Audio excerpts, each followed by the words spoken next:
तो प्रसंग चल रहा था कि ये शिक्षा,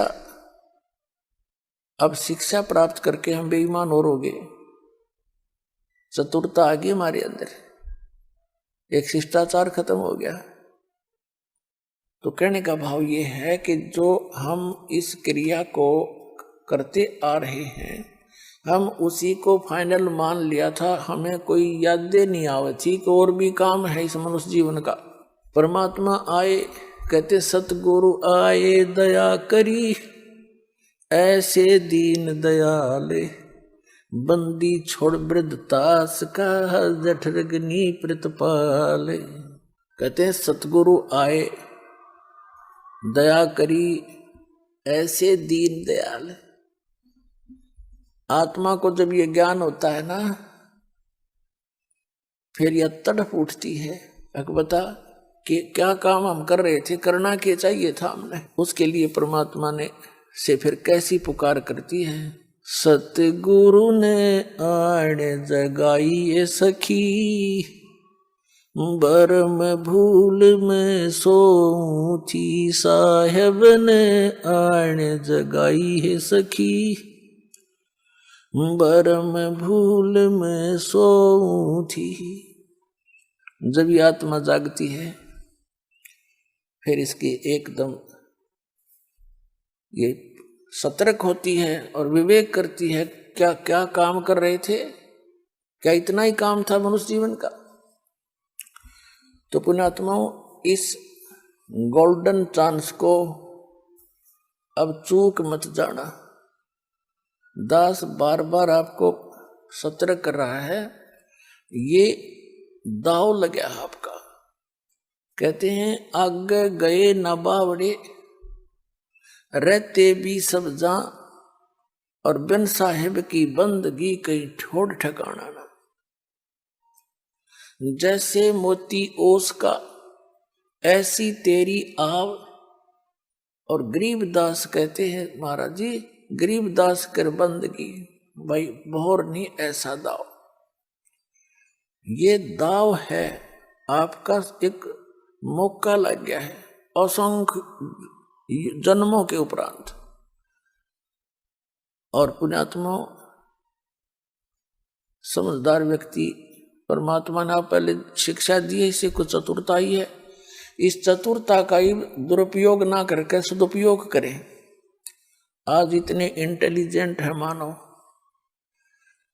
कोई एडवोकेट बना है, कोई जज बना है, कोई इंजीनियरिंग कर रहा है, कोई डॉक्टर बन गया है, और कंप्यूटर तक की खोज कर ली।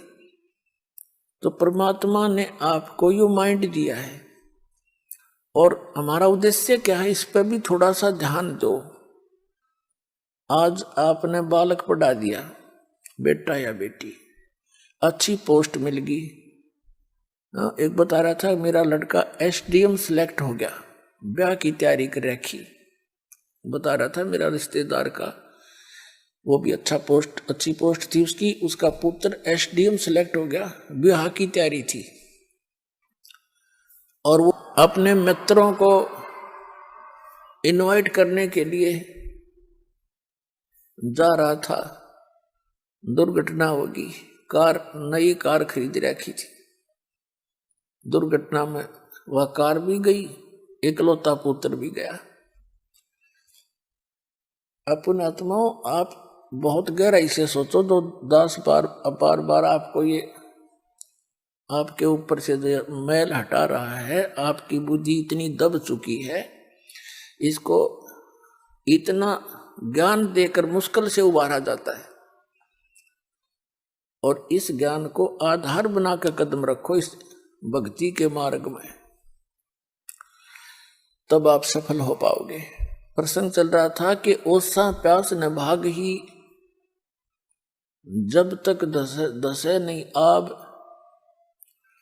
तो कम से कम पूरे 24 घंटे में से आप 2 और 3 घंटे भी भगवान के लिए दे दोगे ना, आपका काम बढ़िया पड़ा है। पर मर्यादा में रहना, मर्यादा से बाहर नहीं होना।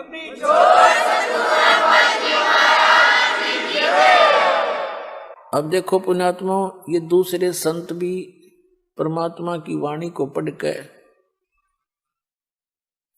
जैसा उनकी बुद्धि ने काम किया, कुछ थोड़े बहुत मिलते जुलते से ज्ञान को बताते रहे। वो भी कहते हैं 2.5 घंटे भक्ति करो,